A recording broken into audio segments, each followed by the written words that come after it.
cuando empezamos a montar, cuando empezamos a forrar las paredes, empezamos a ver nuestros espacios, la forma como acomodaríamos, cómo iría la historia, cómo iríamos enlazados, quién participaría, quién diría, cómo serían nuestros diálogos. Pues primeramente era imaginar hasta dónde podíamos llegar, ¿no? Qué tanto queríamos transmitir, cada foto, qué transmitiría, qué hablaríamos al poner los títulos. Esos títulos nos llevarían, desde esos títulos nos llevarían a imaginar y a mirar las cosas de las cuales íbamos a hablar. Cuando puse mi espacio, pues mis encabezados eran las cruzadas, los concilios, los monjes eruditos y el escolasticismo.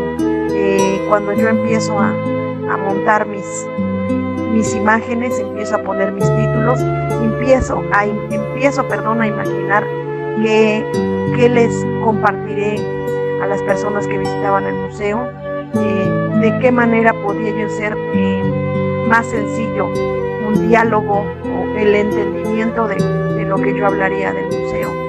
Para mí fue una experiencia formidable, pues el poder hablar acerca de la historia de la iglesia, de la fe verdadera, de la fe en Dios, la fe en el hombre. Me hizo conocer un poco más de lo que Dios tiene preparado o tuvo preparado desde antes para nosotros. Y pues me gustó mucho el poder llevar a cabo este museo junto con mis compañeros, el empezar a limpiar, el empezar a forrar paredes, el empezar a poner cada foto, el ver lo que mis hermanas iban a hablar. Fue una experiencia muy gratificante. Última toma. Que salgan los bateristas. Tocan en cualquier momento. Empezar a ver cómo la gente tan solo con una mirada podía expresarnos lo que estaba sintiendo en el museo. Y como yo era la última persona, pues ver la gratificación de esas miradas, de esas sorprendentes cruce de miradas cuando yo les explicaba, fue para mí algo lleno de bendición. Y pues mis hermanos a los que fueron al museo, pues algunos me pedían fotos, algunos nos daban las gracias, que todo nos había quedado muy bien, nos felicitaban. Entonces para mí este museo fue de gran bendición.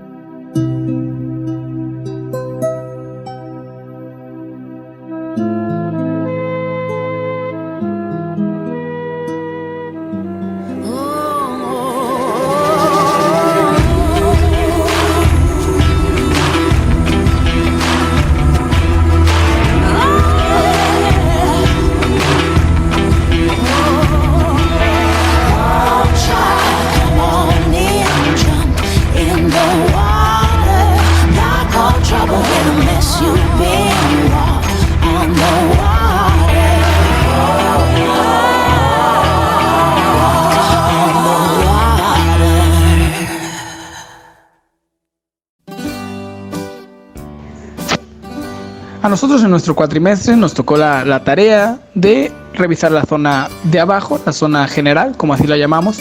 Algunos tenían diferentes actividades, nos dividimos por pequeños grupos y pues el primer grupo que se encontraba dentro de este fue los que estaban en el área de ventas, en el área de la comida, los que vendían o repartían café a los que iban llegando, los que pues vendían algunas frituritas, chucherías, dulcecitos, cosas como esa, para que la gente pues llenara su estómago en lo que esperaba su turno para poder subir al museo. Otra parte de nuestro grupo estuvo también encargada, o en la parte de afuera, estuvo recibiendo a la gente, estuvo viendo que llegaran todos, pues los felicitaban por haber podido darse un tiempo y haber ido al museo, y también por poder estar pues ahí yendo. Y también pues estaba en la parte ya adentro, la recepción del museo, donde pues se anotaban, se llevaba un registro se veían los comentarios buenos y malos del museo.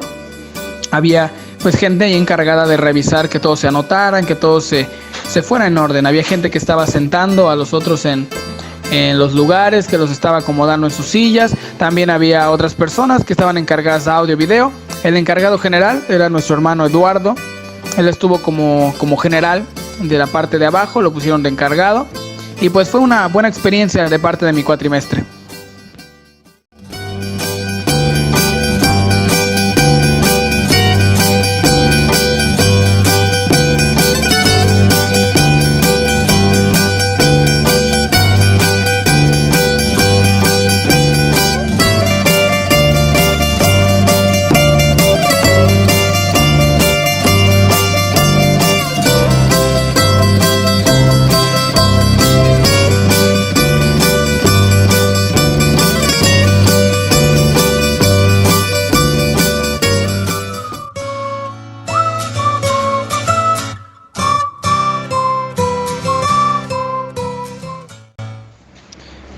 Buenas noches, estamos aquí en este programa de entrevista informal. Aquí tenemos hoy de invitado a nuestro actor Pablo del museo. ¿Podría usted compartirnos rápidamente cómo fue el proceso de maquillaje para el personaje? El día sábado me tuve que levantar muy temprano. Obviamente primero para asearme para la obra. Al final de cuentas estaba muy nervioso porque fue mi primera vez en participar en una obra de teatro y no, la verdad no sabía ni tenía ni siquiera idea de lo que me iba a hacer pues en la cara o ciertas cosas. Agradezco a Karen, que fue la que me dio muchas ideas y pues la verdad se rifó ahí con el maquillaje. Muchas gracias, esto fue Entrevistas Informales con Pablo.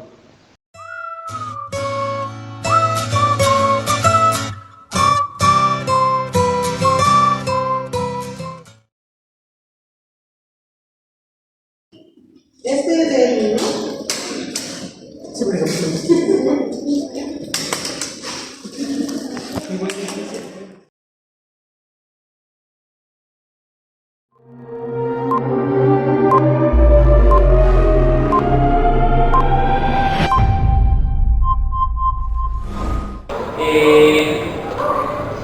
Les pedimos que pues, bueno, nos sean un poquito pacientes.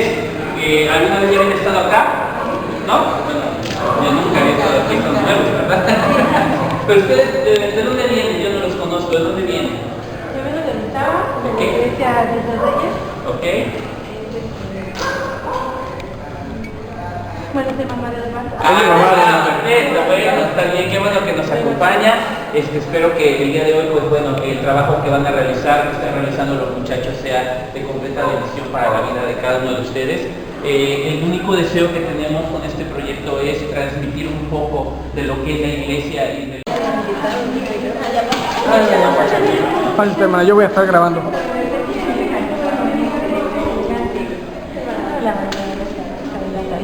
Yo voy a andar grabando todo el recorrido. Graba cómo nos regañamos. Graba cómo voy a ver para si no, si los repruebo o aprueban.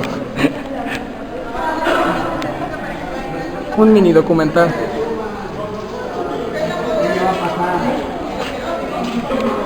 Pues bienvenidos cada uno de ustedes al Museo Interactivo. El museo abarca el libro de Hechos, que es el aposento alto, los viajes de misioneros de Pablo y la historia de la iglesia hasta la Edad Media. Les invito a que sus celulares por favor pongan en vibrar, pueden tomar fotografías, pueden tomar video y también pueden interactuar con los personajes. Sí, les invito a que pasen, empezamos con el aposento alto y empezamos nuestro recorrido de nuestro museo. Adelante. Hacia el aposento alto. Hacia el aposento alto. Sean todos bienvenidos, nos encontramos en Jerusalén, estamos en el aposento alto. No hemos salido de aquí, pues tenemos una encomienda, la de no salir de este lugar hasta que hayamos recibido la promesa del Espíritu Santo. Hemos visto ascender al cielo a nuestro Señor Jesucristo y estamos aquí, esperando en esa promesa que Él nos ha dejado. Entre tanto, Pedro ha propuesto encontrar un reemplazo a Judas, pues es necesario que alguien más ocupe su puesto. Él ya no está aquí con nosotros. Se ha hecho desierta su habitación y nadie habita en ella, mas otro tome su lugar. Ahora nos es necesario encontrar a otra persona que haya caminado con nosotros desde el día del bautismo de Jesucristo hasta que fue tomado de entre nosotros. Somos 120 personas en este lugar. Matías, Basabás, Señor, tú conoces sus corazones. Muéstranos quién ha de tomar el lugar de Judas, pues este nos ha abandonado y ha ido al lugar que le corresponde. Matías, tú que estuviste desde el bautismo de Jesucristo hasta la ascensión, te unirás a nosotros y serás testigo de la resurrección de nuestro Señor Jesucristo.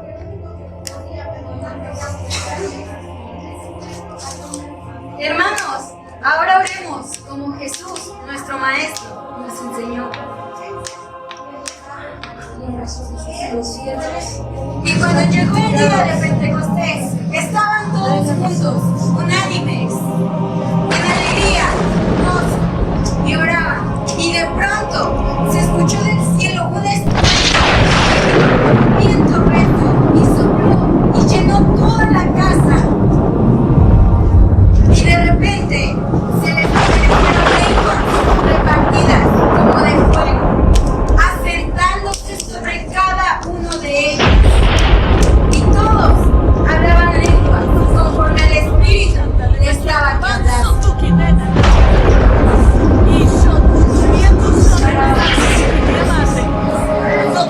La manzoca, oh abando tu mi mansa, oh que te mando tu mi manaya, llama shekita, sotota catalala, sokia tu mi amanso, tu rividaya, que tenía mando de bekemeneya, amansayo toca manso y tu tinia cataya, oh detente sokin amansa que acaba, oh.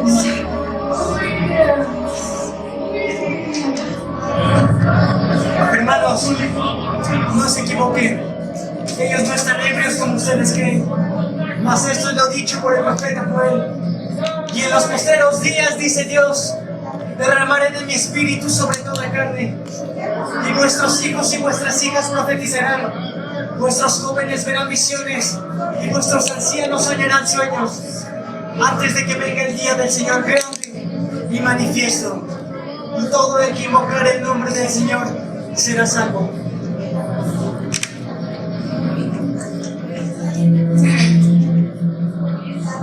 Y sobrevino temor a toda persona, y muchas maravillas y señales fueron hechas por los apóstoles.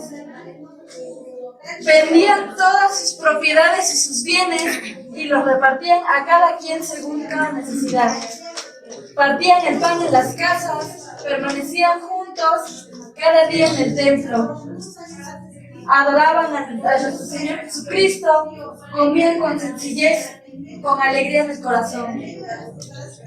Para darle toda la gloria al Señor, que gracias a Él, que nos ha dado el poder por medio de su Espíritu Santo para poder hacer todas estas maravillas. Hemos visto grandes maravillas, grandes hechos que quizás jamás hubiéramos imaginado, pero no todos están contentos con esto, pues ahora nos encontramos encarcelados. La obra de Dios no iba a detenerse aquí, sino que ha mandado un ángel a sacarnos de este lugar, nos ha mandado a ir a predicar y a enseñar. Entre tanto, nosotros hemos hecho caso al mandato y ahora estamos nuevamente aquí, ahora frente al concilio. Nos han avergonzado, nos han golpeado, nos han prohibido hablar más del Evangelio. Pero sin embargo, estemos gozosos por padecer. Entre tanto, no dejemos de enseñar, no dejemos de predicar del Evangelio que nosotros conocemos, no dejemos de predicar del Evangelio de Jesucristo. En cuanto al número, digo, como hemos crecido en gran número, ahora somos más que al principio. Entre tanto, tenemos muchas cosas que hacer y no podemos con todos. Hay cosas que descuidamos. Por lo tanto, mejor busquemos a 7 varones aptos para estas tareas, llenos del Espíritu Santo, de buen testimonio, llenos de sabiduría, que puedan llevar a cabo estas acciones que nosotros no podemos. No sé qué pase con nosotros, pero sabemos que con o sin nosotros la obra debe continuar. Con o sin nosotros todo esto va a seguir. No sé qué pase con nosotros y no sé si no nos volvamos a ver. Pero sabemos que un día nos veremos allá en el cielo. Pero tenemos que irnos de Jerusalén, porque aquí nos matarán. Pero si no nos volvemos a ver aquí, nos volvemos a encontrar con nuestro Señor Jesucristo. Nos volveremos a ver. Nos volveremos a ver. Vamos a volver a ver.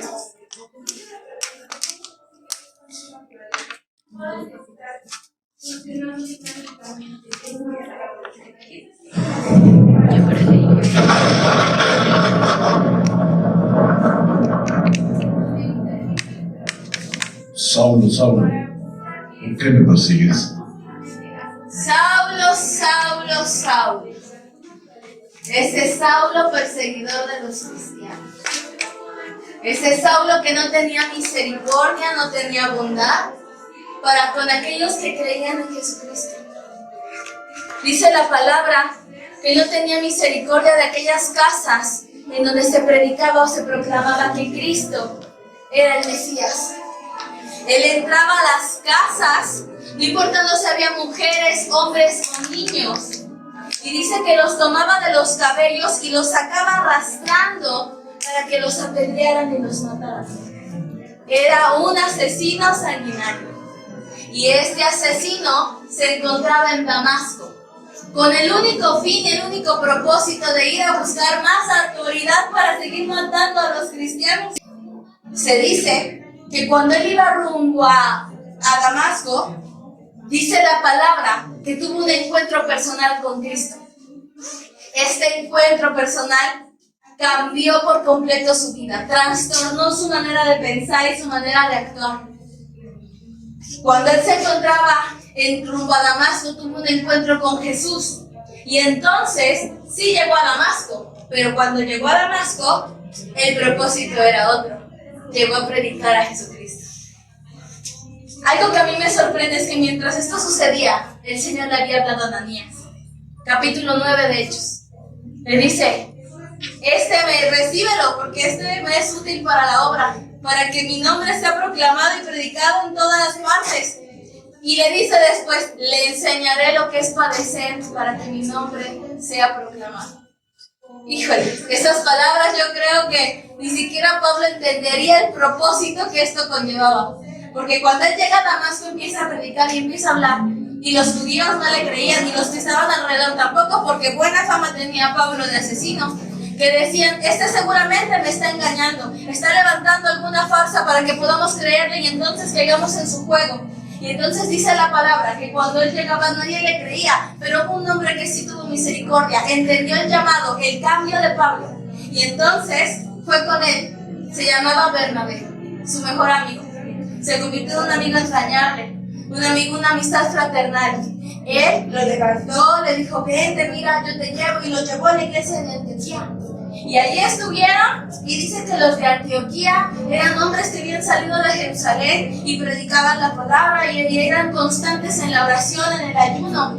Capítulo 13 de Hechos, dice que cuando ellos estaban ahí, el Espíritu Santo habló a los de Antioquía y les dijo, apártenme a Saulo y a Bernabé para mi llamado, porque me son útiles.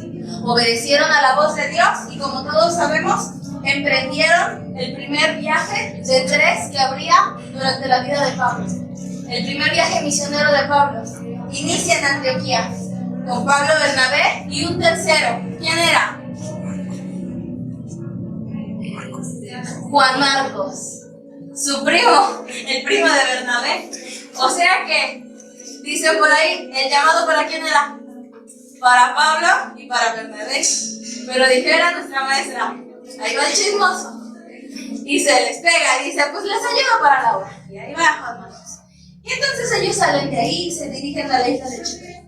Y entonces cuando llegan a Chipre la cruzan y llegan a Perga. Algún acontecimiento por aquí importante, padecimientos, pros y contras. Y cuando llegan a Perga, Juan Marcos dice, sí, freno, no es mi momento, todavía no quiero, ya me voy. Aunque Juan Marcos después le fue útil para la obra a Pablo, en ese momento Juan Marcos se va. Y él los deja solitos y estos dicen, pues a seguirle. Obviamente a Pablo le molestó, Pero eso es otra historia. Ahorita les cuento qué pasa por ahí. Cuando esto sigue en la Listra, aquí hay algo importante que es lo que quiero que se les quede del primer viaje. Cuando él llega a Listra, a Iconio, él predica a Cristo y los judíos no les gustó lo que escucharon, no les gustó escuchar que Jesús era el Mesías. Lo buscan para matarle y Pablo huye a Listra. En Listra lo atrapan y lo apedrean de tal forma, le van poniendo una pedreada que dicen que lo tuvieron que sacar arrastrando de la ciudad casi muerto. ¡Qué ironía! El perseguidor perseguido. Y yo veo esta porción de la palabra y no la visualizo como una recompensa de parte de Dios. Era parte de su llamado. Él ahora estaba dispuesto, dijo, ahora yo entiendo el por qué vivir es Cristo y el morir es ganancia. Desde aquí yo estaba entendiendo su llamado. Él dijo, yo por Cristo padeceré de esto. De Listra, cuando lo sacan casi muerto, arrastran de la ciudad, sé que llegan los discípulos y lo agarran y le dicen, ¿estás bien, vámonos? Y se lo llevan y lo curan a la ciudad de Derbe. En Derbe sigue trabajando y pone otra iglesia. Y estando en Derbe, dice la palabra que él dijo, pues ¿saben qué? Vamos de regreso. Yo no regresaría a un lugar a donde me apedrearon y me sacaron arrastrando. Pero Pablo, obediente al Espíritu Santo, dice que él regresa. Y dice, porque les tengo que afirmar y animarlos. Imagínense, habían visto un Pablo saliendo con los pies por delante. Y entonces dice que cuando él llega a Listra, les empieza y les dice, es necesario padecer por Cristo, es necesario padecer esta tribulación para que la obra de Cristo crezca. Cuando llega a este punto, dice que entonces regresa a Antioquía e inicia el segundo viaje. Está Pablo, está Bernabé, y ahí viene otra vez el tercero. Y dice, pues siempre sí quiero. No, como que siempre sí quiero. Ya no. Me quedaste mal una vez. Ya no, Bernabé. Y Bernabé, no, pero es que sí, es que mira. Y empiezan con una discusión por ahí, permitida por Dios. Hay veces que la voluntad de Dios es permisiva. Y en el conflicto que aquí se estaba desarrollando tenía propósito. Porque se desata dos caminos distintos, donde no mengua la obra, crece. Bernabé se va a la isla de Chipre con su primo, con Juan Marcos, y Pablo sigue su caminar junto a Silas. Es decir, ambos continúan trabajando para la obra. Sigue Pablo y vuelve a recorrer. Quiero que en esto pongamos mucha atención porque a mí me sorprende. Otra vez empieza a Tarso, Derbe, Iconio, Listra, Antioquía de Pisidia. Vuelve a pasar y viene a Troadas. Cuando llega a Troada, aquí vamos a ver algo importante en el segundo viaje. Conoce personajes que se van a añadir a la obra. Es decir, se había ido Bernabé, se había ido el primo, pero había gente que iba a agregarse. O sea, aquí, en Iconio, se agrega Timoteo. Y aquí me sorprende algo. Aquí hay muchos jóvenes. ¿Cuántos de ustedes jóvenes, sus pastores, sus líderes, sus padres, los compañeros del trabajo de la iglesia, no sé, podrían ser capaces de dar la misma descripción que daban de Pablo? Decían, ¿por qué esto te puede ser útil, Pablo? Mira, es de buen testimonio, es un buen joven. Y hablaban, dice que la ciudad entera hablaba muy bien de Timoteo. Y Timoteo lo abraza como un hijo, lo adopta como suyo y se lo lleva. Y dice, pues vamos a trabajar juntos y te enseño. Cuando obediente era Timoteo, que se circuncidó ya grande. Le dice Pablo, ¿sabes qué? Te tengo que circuncidar porque si tú no te circuncidas vamos a enfrentarnos a muchos judíos y entonces eso puede ser un obstáculo para que ellos crean en lo que estás predicando. Hay veces que tenemos que hacer diversas circunstancias en obediencia con tal de que el evangelio nos frene. Timoteo sigue el recorrido y entonces cuando llega con él a la ciudad de Troadas llega el médico amado, se añade. A partir del capítulo 16, el médico ya no dice fueron, caminaron, fueron para allá. Dice fuimos, llegamos, nos establecimos. Es decir, que a partir de ahí, Lucas ya era parte del equipo de Pablo. Continúa y en Macedonia implanta 4 iglesias importantes. La iglesia de Filipos, la iglesia de Tesalónica, Berea y Corinto. ¿Qué pasa en Filipo? Los carceleros de Filipo, ¿se acuerdan? Que empezaron a cantar himnos Pablo y Silas y las puertas se abrieron. ¿Qué pasa en Tesalónica? Judíos importantes les estorbaba la palabra de Pablo. Y entonces dice que tomaron a hombres ociosos, hombres que no tenían escrúpulos, malvados, y les decían, vénganse, vamos a levantarle falsos a Pablo. Vamos a presentarnos delante de Pablo y entonces vamos a decir cosas en su contra, contarle que la gente se amedrente y entonces lo ataquen. Y aquí sale Pablo huyendo y llega a Berea. Y en Berea el pueblo era distinto, la iglesia fue distinta, asimiló diferente la palabra, la creían con más fe, pero hacían algo importante que hemos aprendido todos los que estamos aquí, en su mayoría. Los de Berea escuchaban lo que Pablo les hablaba, pero lo corroboraban con la palabra. No es el corroborar con la palabra, no es motivo para que nosotros distorsionemos o que nos cause un conflicto. No, afirmaba su fe. El que tú y yo confirmemos con la palabra lo que se nos ha sido predicado, va a afirmarte como creyente, va a afirmarte en tu fe y en tu conocimiento de Cristo. Ellos decían, dices de Isaías que se cumplió en Jesús, vamos a ver si es cierto. Iban y buscaban y decían, él dijo que iba a pasar, sí, entonces sí. Iban, lo escuchaban, otra vez iban y confirmaban, y ese era algo constante en ellos. Después, estos venían persiguiéndolos. Los de Tesalónica iban y llegaban a ver, iban por irse. De ahí siguen hacia Atenas. Cuando llega a Atenas, conocemos que ahí había un Areópago, un concilio de muchos hombres filósofos, los cuales eran pues de Atenas, y Pablo se presenta delante de ellos para predicarles el evangelio. Cuando se presentan a Atenas, muchos de ellos decían, él se presenta y dice, bueno, ahora cómo le voy a hablar a estos hombres y mujeres, ¿se acuerdan de Sócrates, Platón y otros dioses, Afrodita? Dice que él llega y se presenta en el Areópago y ve una serie de monumentos y dice, están predicando, ¿qué son todos esos dioses? Y dice, hemos puesto dioses de todo. ¿Y eso que está ahí, que está vacío? ¿Ese de quién es? Se lo hemos puesto por si nos faltó alguno. Y la plaquita decía, al Dios no conoces. Eso lo conocemos todos. Le dice, pues les vengo a predicar de ese Dios. Fue aquí, en Atenas. Cuando él llega y les dice, les predico del creador del universo. Y aquel que vino, murió y resucitó. Viaja a Corinto, en Corinto establece una iglesia, se regresa a Éfeso, y en Éfeso visita a Priscila, conoce a Priscila y Aquila, y trabaja con ellos en el ministerio, un matrimonio que trabajaba constante y algo. Lo ayudan en cosas de organizar, de dinero, de movimientos que tenía que hacer Pablo, y ellos estaban constantes con el siendo mano derecha. Llega a Éfeso, y de Éfeso regresa. Ahora, aquí pasa algo importante. En el tercer viaje de Pablo, vuelve a entrar desde Antioquía, cruza todo, y cuando llega a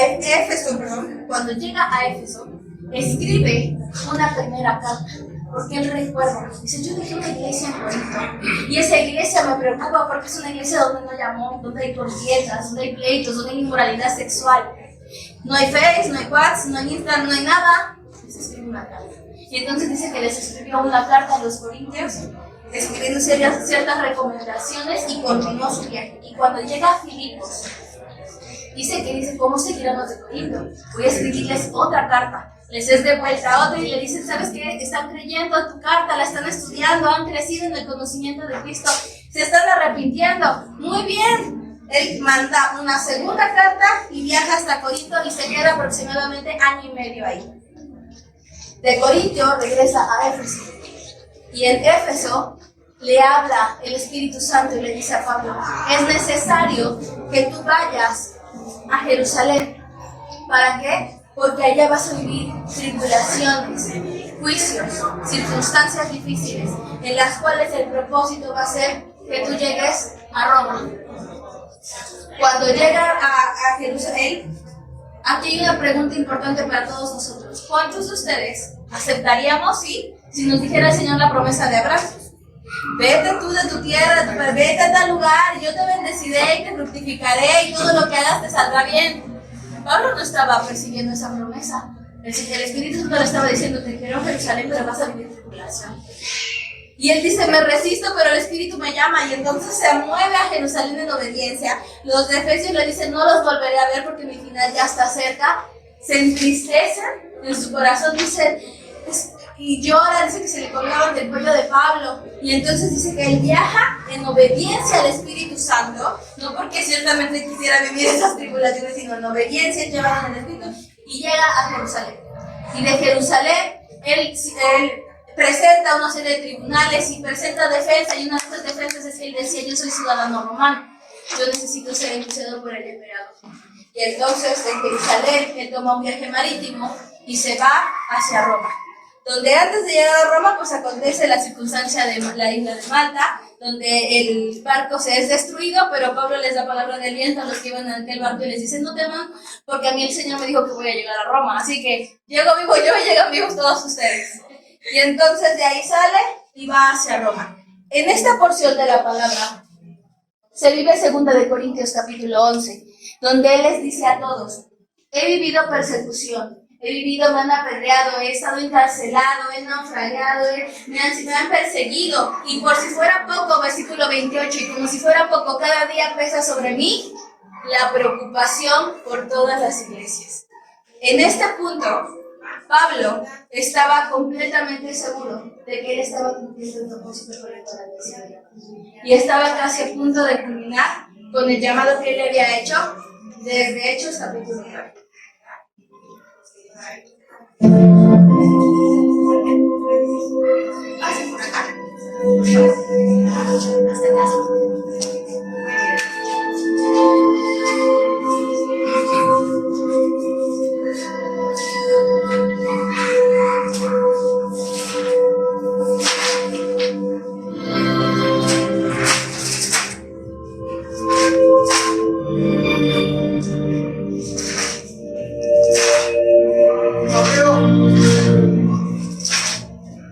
Amado Hijo,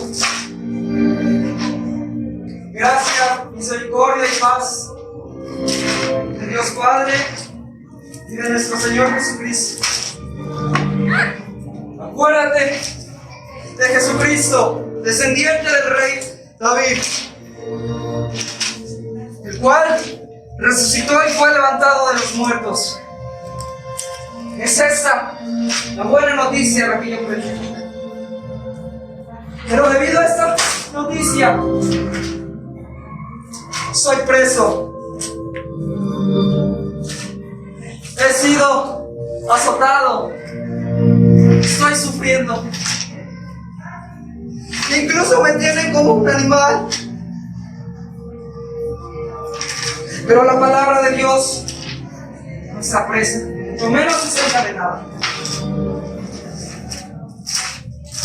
Pero yo estoy dispuesto a seguir sufriendo, a seguir soportando cualquier cosa, si esta hay verdad. He peleado la buena batalla, he acabado mi carrera, he guardado la fe.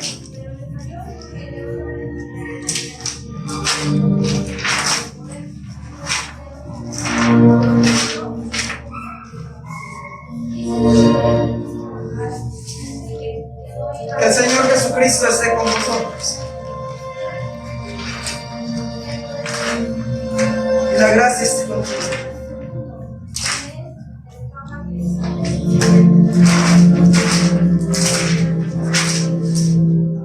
Entrégase a Timoteo. Es urgente que yo lo vea. Si es posible, venga antes de verlo.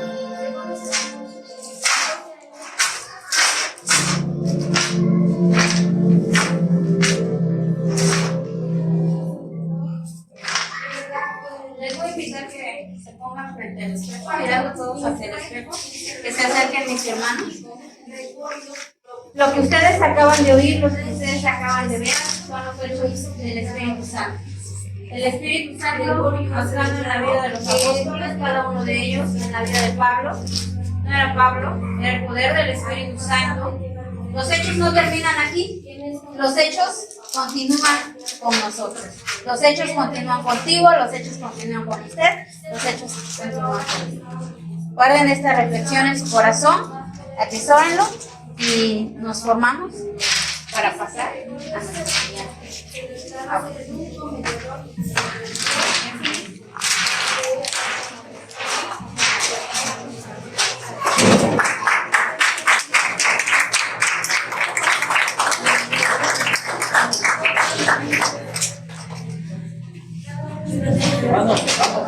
Los chicos se me deshidratan.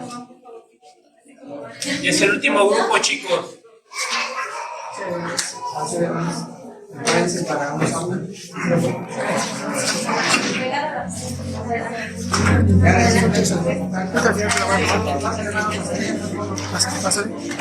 Voy a hacer como que se abre la tercera.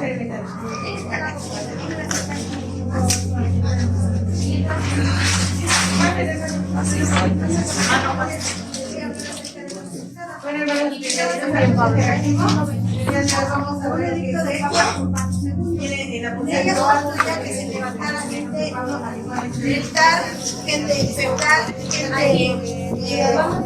de los alrededores para poder crear un ejército. ¿Cuál era la idea? Establecer los servicios y defenderla.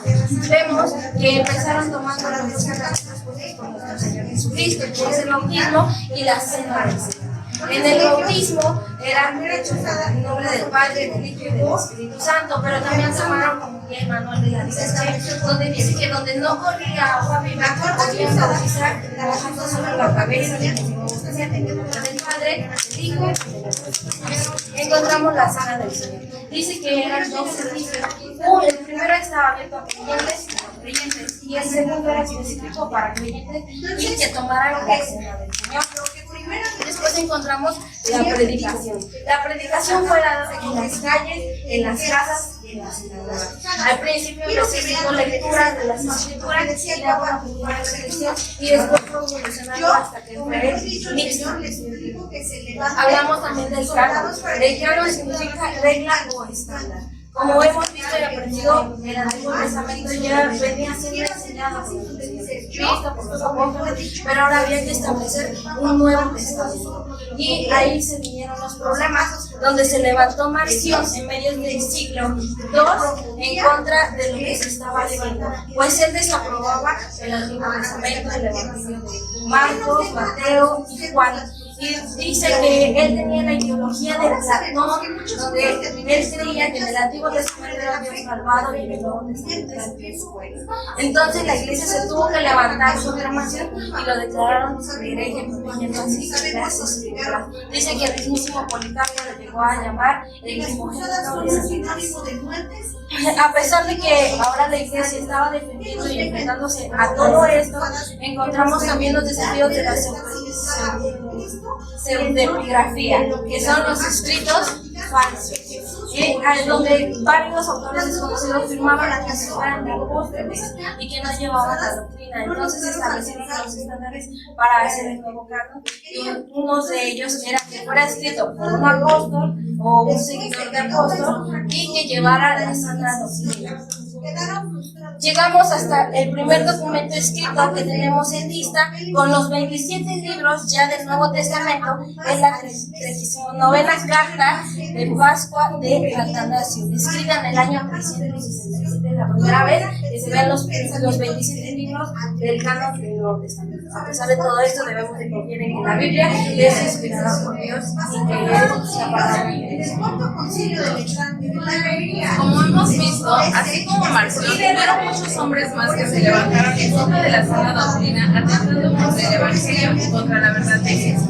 Y es aquí donde nacen los padres de la iglesia, los padres apostólicos y los padres evangélicos. ¿Quiénes eran ellos? Los padres apostólicos, de los cuales encontramos entre los principales a Clemente de Roma, a Policarpo de Esmirna y a Ignacio de Antioquía.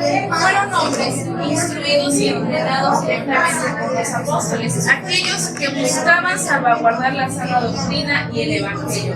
Eran hombres que impulsaban a la iglesia y le motivaban no solamente a respetar la autoridad de los ancianos que presidía cada una de las iglesias, sino también a vivir en unidad, pero sobre todo a recordar y no olvidar que habían sido justificados en Cristo. De la misma manera tenemos a los padres apologéticos, aquellos hombres ilustres que no solamente se encargaron de enseñar, sino de defender la fe desde una postura teológica. Dentro de ellos tenemos a Atenágoras de Atenas, a Orígenes, a Irineo de Lyon, a Cipriano de Cartago, a Clemente de Alejandría, Tertuliano y Justino Mártir. Hombres que estaban convencidos de que prevalecerían contra toda filosofía humana y de hombres que se levantaran en contra del Evangelio o en contra de la sana doctrina. Pero no fueron los únicos. También en el siglo IV después de Jesucristo encontramos a padres de la iglesia. Entre ellos encontramos a uno de los más importantes, que fue Jerónimo de Antioquía, un gran exégeta y maestro, el cual en el 374 después de Cristo fue llevado a Roma para cumplir como secretario de un papa llamado Damaso, el cual le encargó algo muy importante, que fue traducir las Sagradas Escrituras al latín. A la muerte de este papa, Jerónimo toma la decisión de trasladarse a Belén, donde culmina con esta obra, dando así origen y nacimiento a la Vulgata, el texto traducido o la traducción que hasta el día de hoy es la más utilizada por la Iglesia Católica Romana. Si me acompañan de este lado, encontraremos también a otros dos padres de la Iglesia con igual relevancia e importancia. Uno de ellos fue Ambrosio de Milán, un hombre con gran influencia política en Roma, ya que era el consejero del emperador Teodosio. No solo eso, sino que se considera que su mayor obra, o la más grande, fue el ser maestro de Agustín de Hipona, un hombre igual de ilustre, al igual que todos ellos defendiendo la fe. Una de sus obras más grandes e importantes fue la Ciudad de Dios, ya que él sostenía que como cristianos tenemos dos ciudadanías. Una que es la ciudadanía humana o la terrenal, que está basada en el amor de Dios, así como la ciudadanía de Dios, que es aquella que es nuestra eternidad y que está basada primordialmente en el amor de Dios.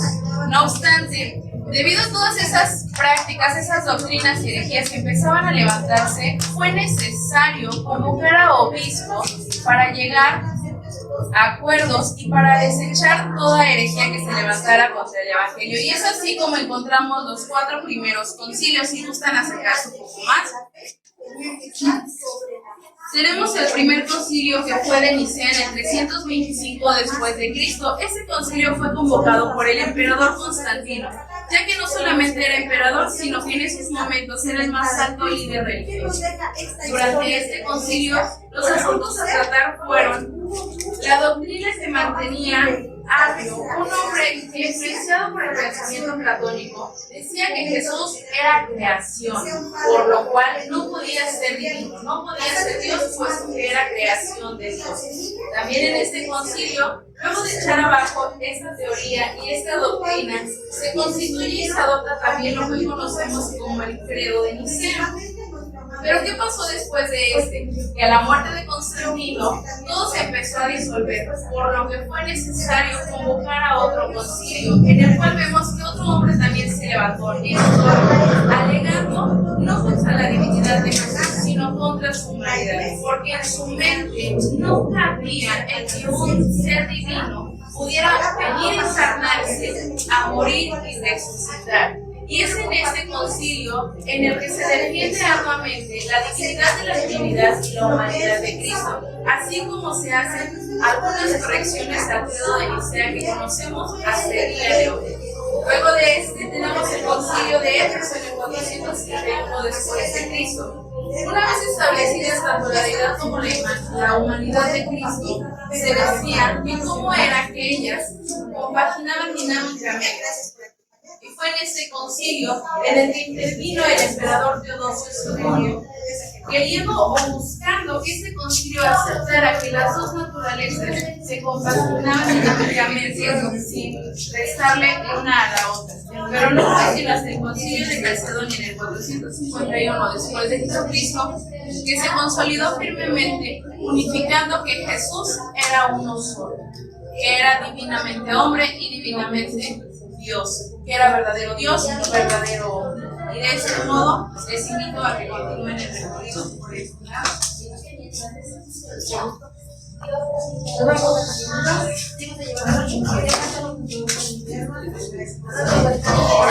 Voy a dar la vuelta por allá. Constantino el Grande. Él es un hombre que marca la historia, que hizo un gran cambio en la era cristiana.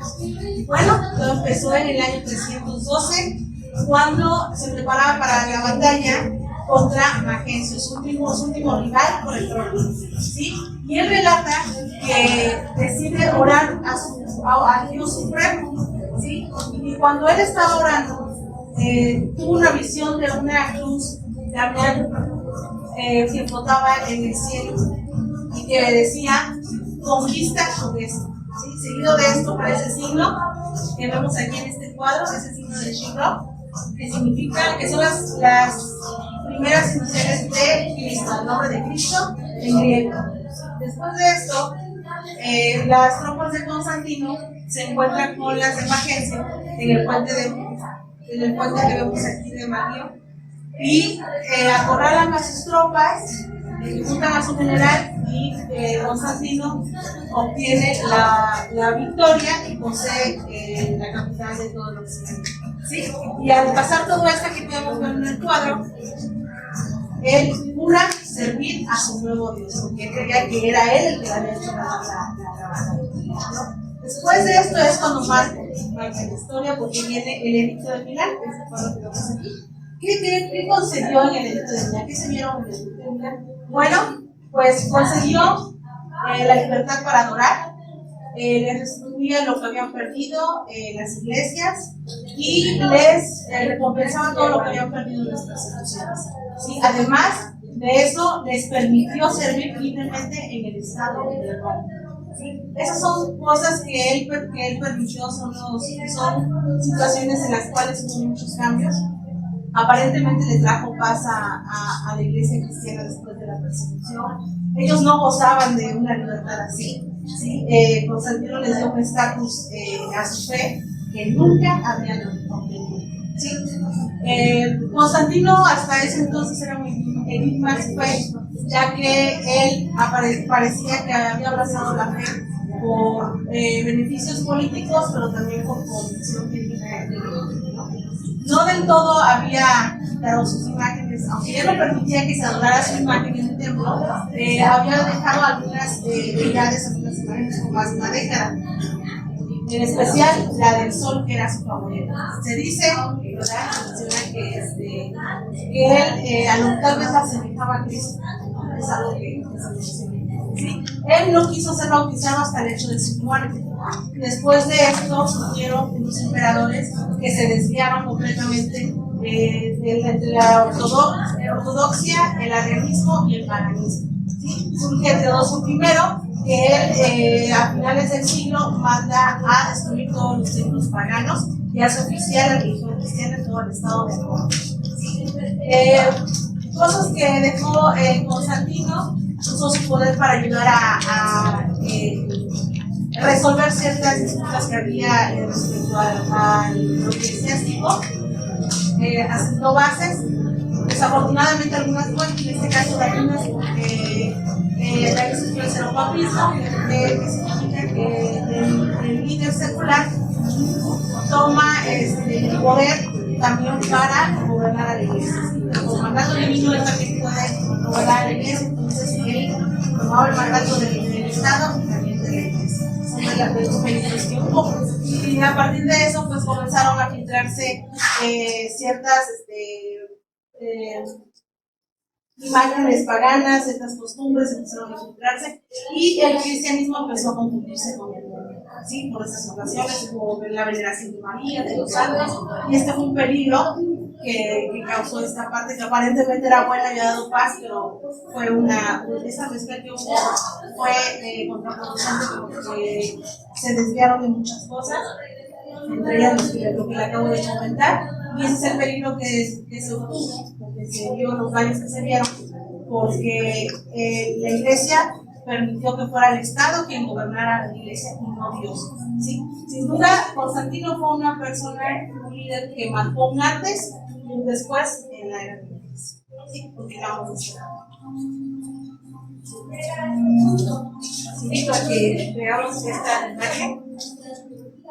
Para este momento de la historia de la iglesia, ya pasaron 500 años después del nacimiento de Jesús y como vimos anteriormente, dijo mi compañera, si bien con el emperador Constantino hubo cierta estabilidad en todos los aspectos, también empezaron a surgir ideas buenas y a veces ideas no tan buenas, ¿verdad? Por ejemplo, un personaje muy importante que marcó un parteaguas y las bases de lo que ahora nosotros podemos entender como la doctrina de la salvación, lo que es la soteriología, fue Agustín de Hipona, ¿verdad? Es un escritor, filósofo y teólogo que nació en África del Norte en el 354 después de Cristo. Él citaba a la Biblia y particularmente el libro de Romanos para explicar la doctrina de la salvación. Decía que no hay ni uno bueno, que los malos de corazón salen los malos pensamientos, y que el hombre cuando practica el pecado se vuelve esclavo del pecado, y el pecado es lo que nos separa de Dios.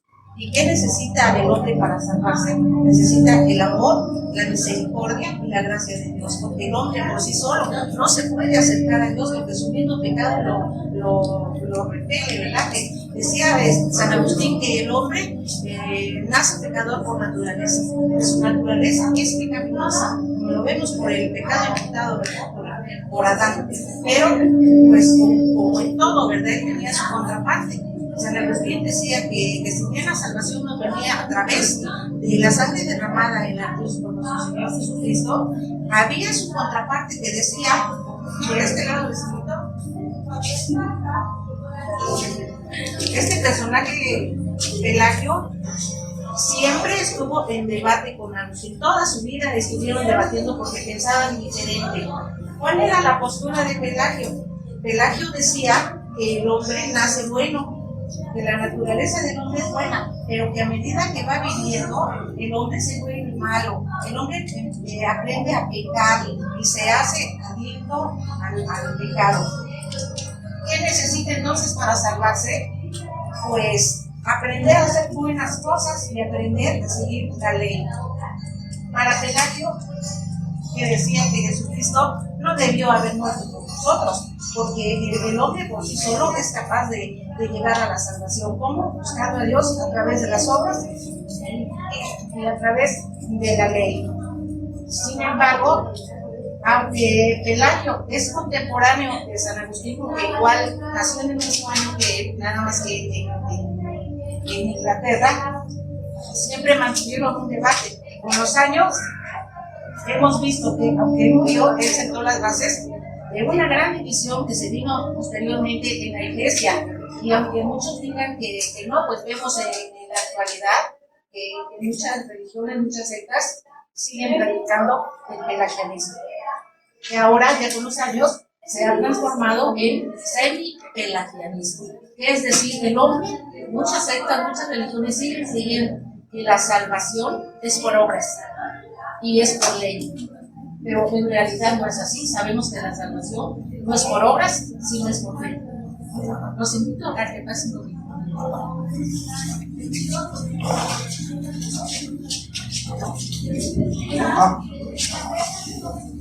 Soy Benedita, es que cuando leo la palabra de Dios quedo absorto en ella, me entierro. Me presento, me llamo Gregorio, pero mis amigos me dicen Gregorio el Grande, no sé por qué. Dicen que hice muchas cosas en vida.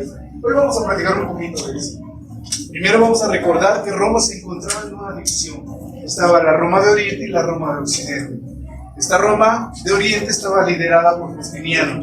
Justiniano tuve la oportunidad de platicar con él, pero no llegamos a convenios buenos porque, si se dan cuenta, yo era un papa y él era un emperador. Él tenía una postura del tipo seropapista, de que decía que el César había sido puesto por Dios, que tenía poder para liderar no solamente lo político, sino también en la iglesia. ¿Cómo comprende decirme eso a mí?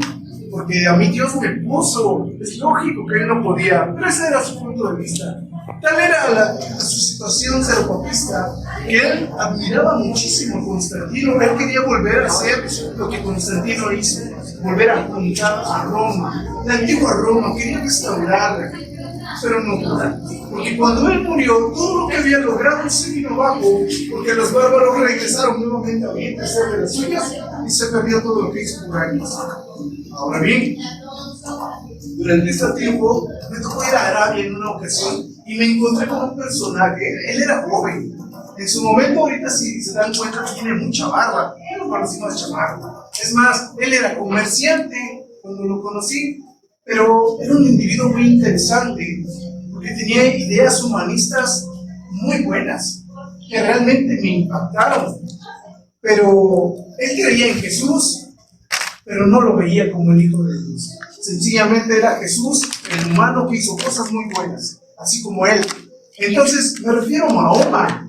Mahoma dice que deja el comercio porque se aburre de él, se va a una cueva a vivir por días y meses, y entonces el arcángel Gabriel se le manifiesta y le da lo que conocemos como el Corán. Ya que tenía el Corán en sus manos, baja a la Meca y dice que va con las autoridades y les dice: mira lo que me dio Dios. Y al final le dicen: estás loco, eso no es de Dios. No pudo bajar un ángel y darte. No, en verdad, lo exilian y se va a Medina. En Medina logra el objetivo y convence a mucha gente. Él regresa de Medina con todos sus seguidores y quita a todas las autoridades que en su momento lo exiliaron. Y se queda él como máxima autoridad. ¿Y qué creen? Empieza a efervecer el islamismo. El Islam, la religión que hoy en día es la que hay más de cristianos, tristemente lo decimos. Pero eso no queda ahí, porque no vengo a hablarles ni de Justiniano ni de nuestro querido Mahoma. Vengo a hablarles de mí, por eso me vienen a ver a mí, ¿no? ¿Quién soy? Gregorio. ¿Gregorio qué hizo? Recordemos que Occidente no tenía emperador. ¿Qué íbamos a hacer? Bueno, la gente, como no había un emperador, acudía a mí. Y el poder al final del tiempo cayó y quedó todo en mí. Los recursos, todo quedaba en mis manos. Entonces, Juan Calvino me llama el último papa bueno. ¿Por qué? Porque como a mí me encanta esto, yo me rijo por la ley de Dios. No por lo que el hombre o sus ambiciones desean. Por lo que todos los recursos los pongo a disposición de los necesitados, de los pobres, de los enfermos. Y eso ayuda a muchísima gente, porque es lo que Dios me pide, que amar a mi prójimo. Y todo esto lo empiezo a hacer a tal grado que conozco a un pobrecito, mi Benito de Nurcia. Lo ayuda a sentar las bases de lo que sería en unos años el monacato. Este monacato en donde los hombres que tenían el deseo ferviente de buscar y de seguir a Dios iban y se enclaustraban. Y Benito era el que les enseñaba todo lo que tenían que hacer. Pero yo lo ayudé. Excelente. Ya había más hijos de Dios dedicados solamente a Dios y a su servicio. Pero no queda ahí.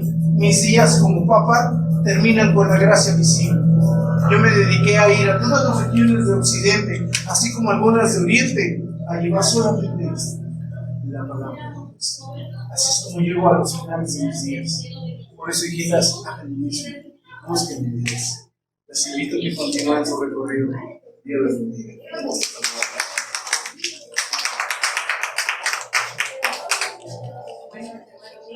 A este punto de la historia llegamos ya a 900 años después de Cristo.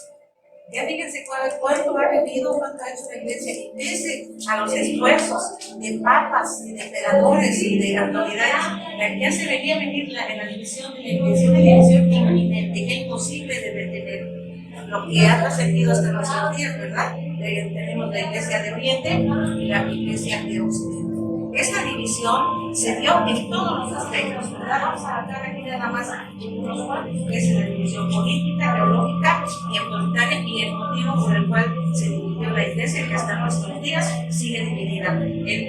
Por ejemplo, uno de los hechos que marcó división como consecuencia es que las iglesias de Oriente fueron perdiendo poder por las invasiones musulmanas. Hasta en la actualidad, sí, casi todo Oriente es musulmán, ¿verdad?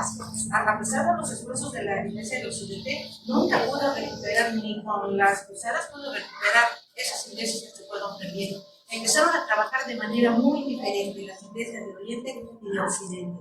Mientras Oriente perdía terreno, por decirlo así, porque había entrado en el Islam, aquí las iglesias de Occidente, para no perder ese poder, se unieron el Papa y el Emperador. Se cubrían las espaldas, se ayudaban, se daban poder uno al otro para que prevaleciera esa fuerza y no se perdieran las personas y se fueran a otro pues a otra. Por ejemplo, en la Iglesia de Oriente no había papa, ahí había obispos. Cada obispo ejercía autoridad de igual manera. Nadie era más que otro. Ellos trabajaban como en un equipo, en un concilio, pero no así las de Occidente. En Occidente había una autoridad. En Occidente había un papa. Incluso hubo un personaje que se autonombró papa porque decía que él era el sucesor de Pedro y que nadie debía cuestionar sus decisiones, nadie debía criticarlo, ni mucho menos rebatir sus ideas, ¿verdad? En la cuestión teológica, por ejemplo, las iglesias de Oriente seguían a Pelagio, el que vimos aquí, pero de aquí, de este imagen que vimos aquí, a esto que está sucediendo aquí, ya pasaron 400 años. Entonces ya Pelagio, las ideas de Pelagio ya se fueron un poquito reformando y ahora ya no es pelagianismo, sino semi-pelagianismo. Las iglesias de Oriente pues son seguidoras de Pelagio, pero ya no es digamos un pelagianismo puro, sino ya es combinado con otras ideas. Ellos siguen sosteniendo que la salvación es por obras y por seguir la ley, pero en la salvación trabaja el hombre y juntamente con Dios, o sea, el hombre ayuda a Dios, ¿no? Para que sea salvo. Pero sabemos que no es así. En las iglesias de Occidente, por ejemplo, ellos dicen que siguen a San Agustín, pero en teoría dicen que son de Agustín, pero en realidad son agustinianos modificados, ¿verdad? Son también semi-pelagianos. ¿Cuál es la autoridad en las iglesias de Oriente? Bueno, ellos se rigen por la tradición, son amantes de la liturgia, de la norma, de la regla, de la ley, y no deben salirse de ella para perder. En las iglesias de Occidente, la máxima autoridad son las escrituras, sigue siendo así, son las escrituras, los credos, tanto el apostólico como el niceno-cristiano. Pero el punto que dio una ruptura final con esta división que hasta hoy estamos nosotros siguiendo, ¿verdad? Estudiando fue la interpretación de la palabra filioque, que en griego significa el hijo. Los unos decían que Jesucristo no siempre existió, en algún momento que fue creado, que el Padre lo creó. Y por ejemplo, las iglesias de Occidente, pues sabemos que Dios Padre, Dios Hijo, Dios Espíritu Santo coexisten de una manera inquebrantable, un compañerismo, comparten la misma esencia, tienen la misma naturaleza, que los tres son inmutables y que son eternos. Dios Padre, Dios Hijo y Dios Espíritu Santo, una misma sustancia, una misma naturaleza. ¿Sí? Gracias, los invito a que pasen.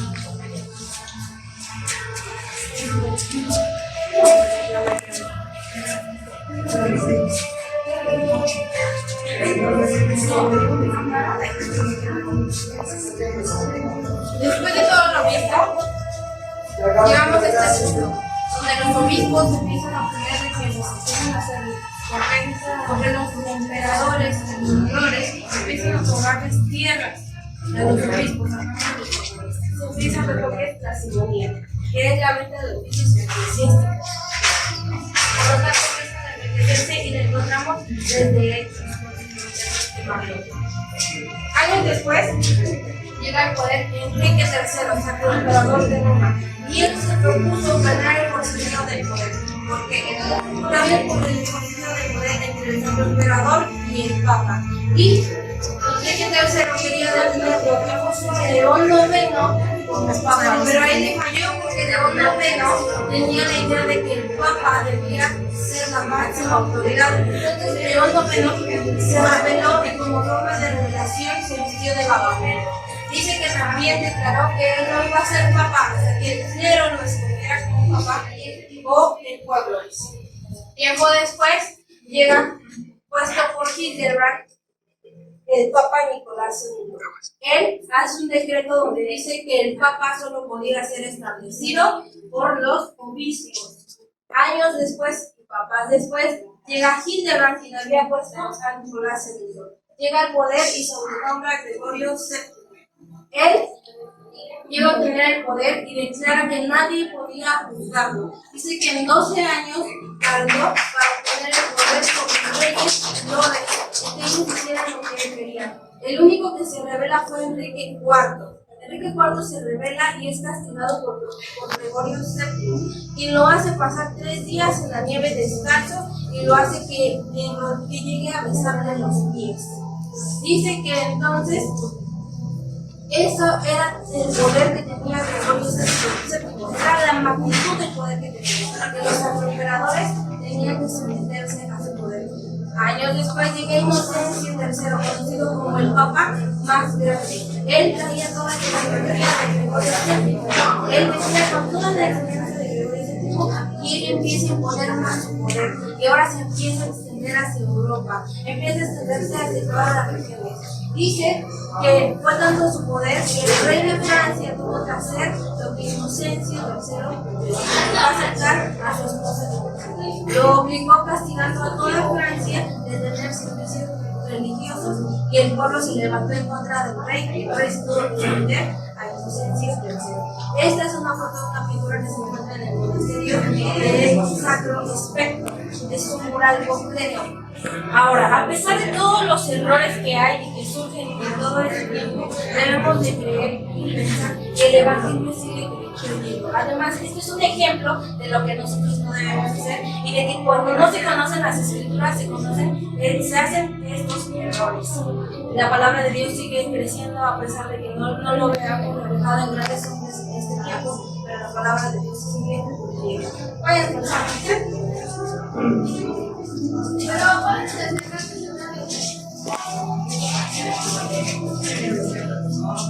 Se acercan a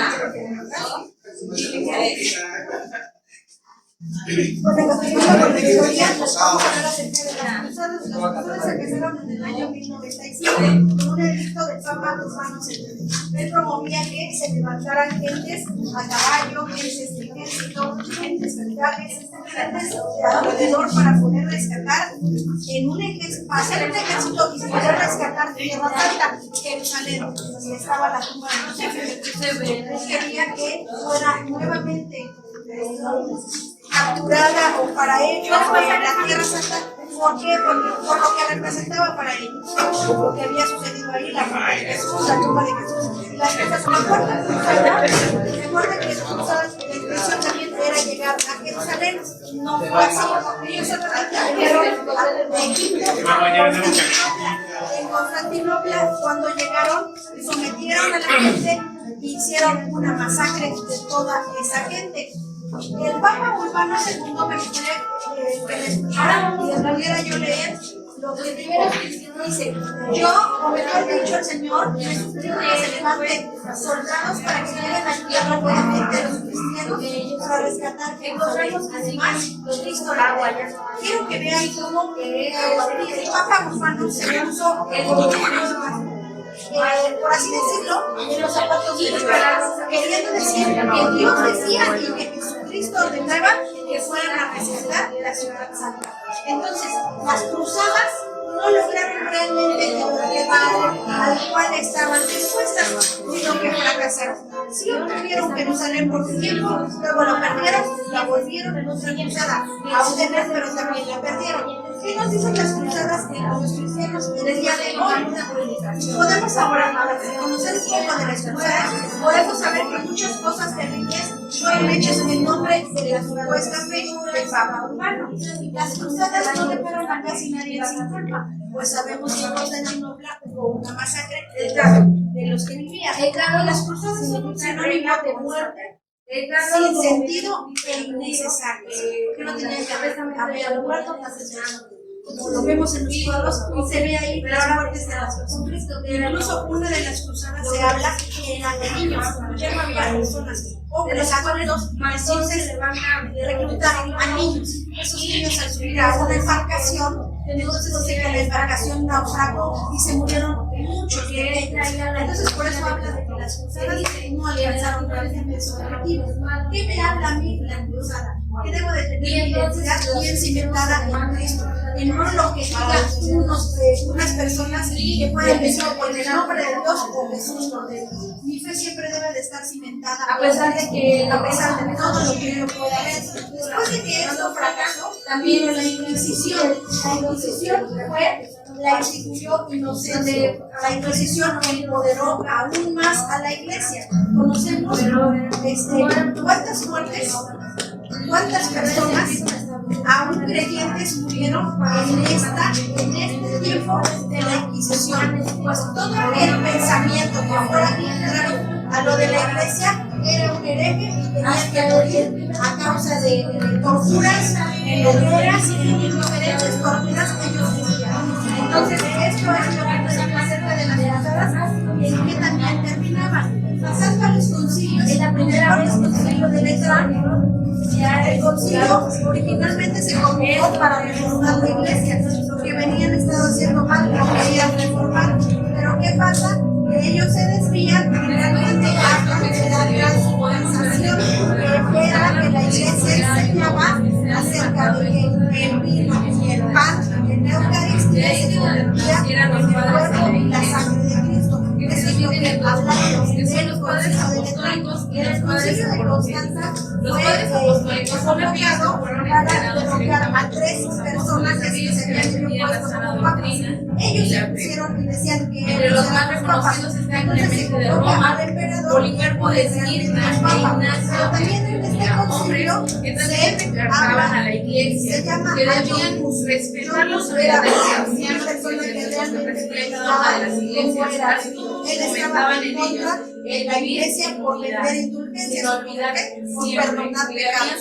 Él decía que solamente pecados podían perdonar. Por otra parte, los padres apologéticos eran aquellos que no solamente enseñaban, sino que defendían la fe desde una postura teológica, basándose siempre en la palabra de Dios.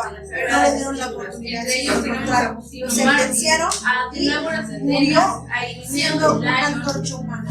Él murió quemado. Él murió quemado. Y no conforme con eso, cogieron sus cenizas y las lanzaron a un ¿para qué? Para que lo que él pensaba y lo que él buscaba ya no generaba más controversia. Entonces, ¿de qué nos habla esto? Que se puede, aún en medio de todas las diversidades, aún en medio de las cosas que se hablan, supuestas fe, sí se puede predicar la palabra de Dios. Eso obviamente no los exige. Y hablando acerca de los monjes y el vivir en países de la Reforma, el monacato, mientras que papas como Gregorio intentaron reformar desde arriba,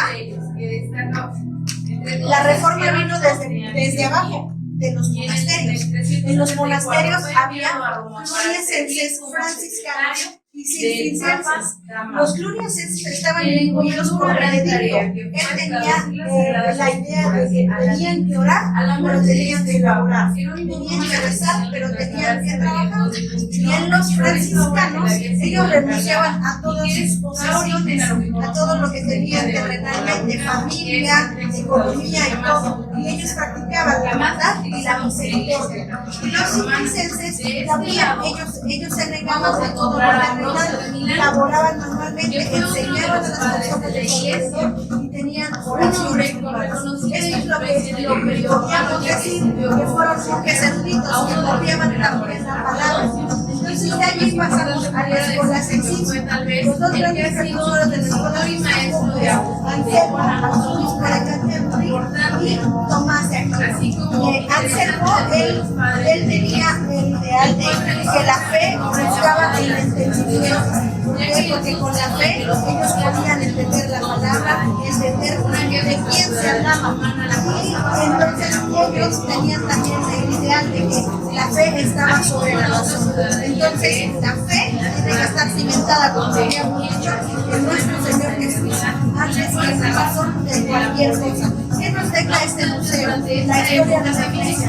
Nos habla un padre apologético llamado Policarpio. Dice que la sangre de los mártires es ahora la semilla de la iglesia actual. Entonces, ¿qué nos deja este museo? Que a pesar de que hubo ciertas circunstancias donde hubo errores acerca de la iglesia, hubo mártires, el día de hoy aquí estamos. Dios preservó la palabra, la guardó para nuestra actualidad, para que nosotros pudiéramos conocer.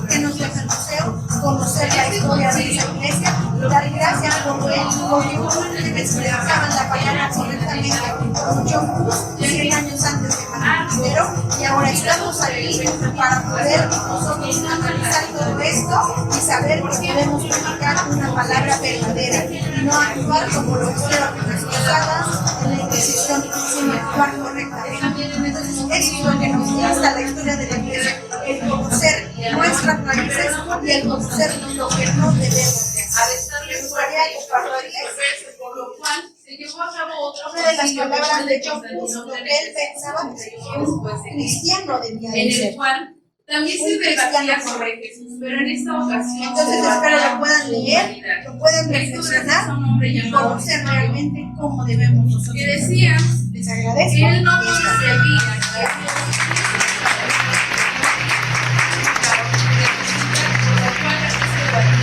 la humanidad. Y ese es el concilio donde se combate recientemente para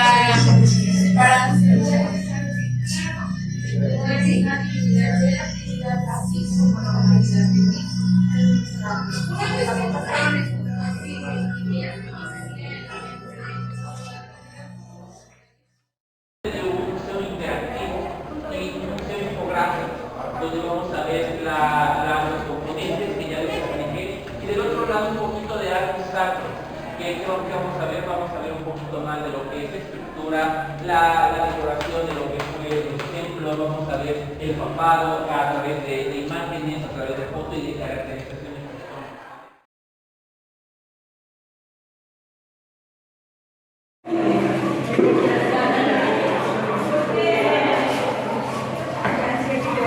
Una pequeña entrevista para el documental. Ay, sí. Para terminar. ¿No? Sí. ¿Ya? Bueno, nosotros en segundo cuatrimestre estuvimos trabajando acerca de Hechos. El libro de Hechos, estuvimos hablando desde los principios de Pentecostés hasta los viajes misioneros de Pablo. Estuvimos trabajando con un museo interactivo.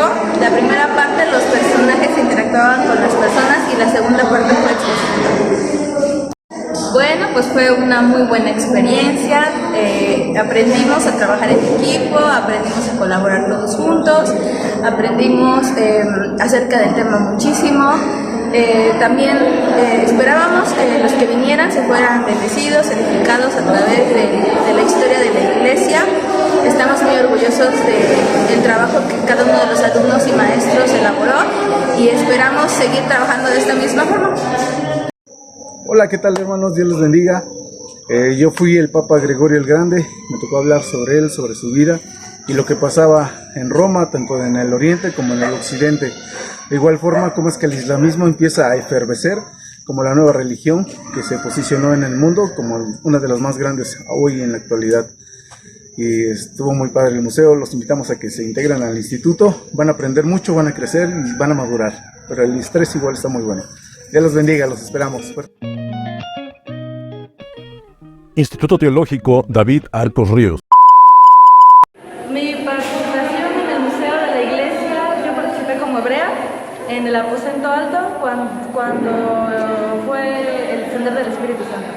Un trabajo muy pesado, mucho calor, pero pues de mucha bendición hablar acerca del hecho de los apóstoles, porque se dio a conocer la historia, a lo mejor las personas que no habían leído la palabra, pero fuera de ahí todo estuvo excelente y mucha participación de las personas.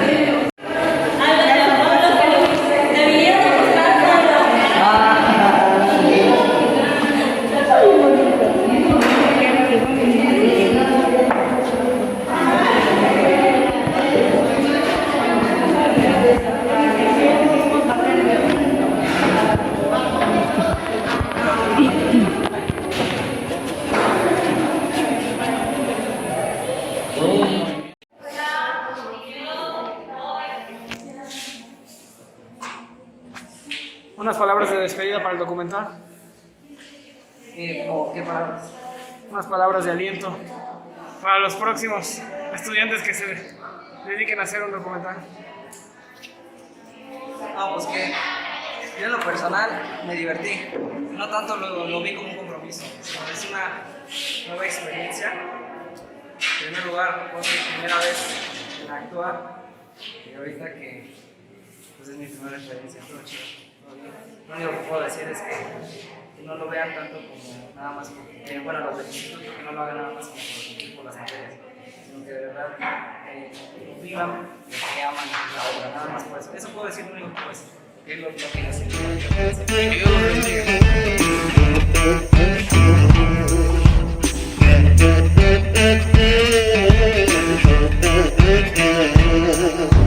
Throw me like a stone in the water, watch the mud rise up. Dress me like a lamb for the slaughter, pour me in your cup. Should've known we'd bring trouble, and trouble gonna find you here. Trouble. I was one way when you found me, I was not the one you see. And the only thing that happened was the stranger in between. And you can say your eyes are open, you might think your hands are clean, till the wind blows in, the dirt kicks up in ways you've never seen. Yeah, trouble. Yeah, trouble.